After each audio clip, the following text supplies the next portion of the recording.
Anos de chumbo. A morte de um oficial no quartel da base aérea em Canoas, no Rio Grande do Sul, teve motivação política e ideológica. E a União terá de retificar os documentos oficiais sobre o caso. A sentença foi anunciada pela Justiça Federal. A versão da época apontou que o oficial, contrário ao golpe militar, teria sido morto em legítima defesa. Mas uma nova perícia e depoimentos de testemunhas provaram o contrário. A reportagem é de Marcelo Magalhães. O vice-presidente, que se encontrava em missão diplomática na China continental, é chamado com urgência ao Brasil, enquanto no Rio Grande do Sul organiza-se o movimento de resistência em favor de sua investidura como primeiro mandatário da nação. E este coronel foi a primeira vítima militar da ditadura instaurada em 64. O oficial era o tenente-coronel da Aeronáutica Alfeu de Alcântara Monteiro. Contrário à conspiração que derrubou o Jango, ele foi morto em Canoas. O inquérito da época apontou que o militar reagiu à prisão. Ele teria sido morto em legítima defesa, após discutir com um então comandante, brigadeiro Nelson Vanderlei. O caso, segundo o presidente do Movimento de Justiça e Direitos Humanos do Rio Grande do Sul, aconteceu dentro do quartel na noite de 4 de abril de 64. Essa versão de resistência à prisão prevaleceu durante décadas. A história desse caso só começou a mudar depois que o Movimento de Justiça e Direitos Humanos do Rio Grande do Sul coletou documentos e testemunhas. Aí o caso foi parar no Ministério Público Federal, que entrou na Justiça contra a União. É sempre muito difícil você reconstituir aquilo que aconteceu há tanto tempo atrás. Muito difícil.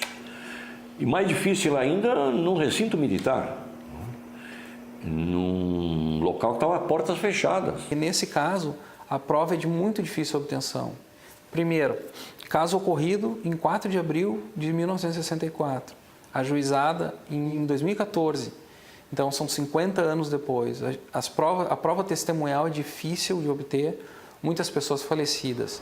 Segundo, há uma época complicada da história do Brasil, e muitas vezes os próprios órgãos públicos, notadamente Forças Armadas, no caso a Aeronáutica, enfim, muitas vezes dificultam o acesso às informações. No decorrer do processo, militares que estavam na base aérea em Canoas no dia do crime disseram em novos depoimentos que o tenente-coronel foi abatido antes de disparar contra o comandante.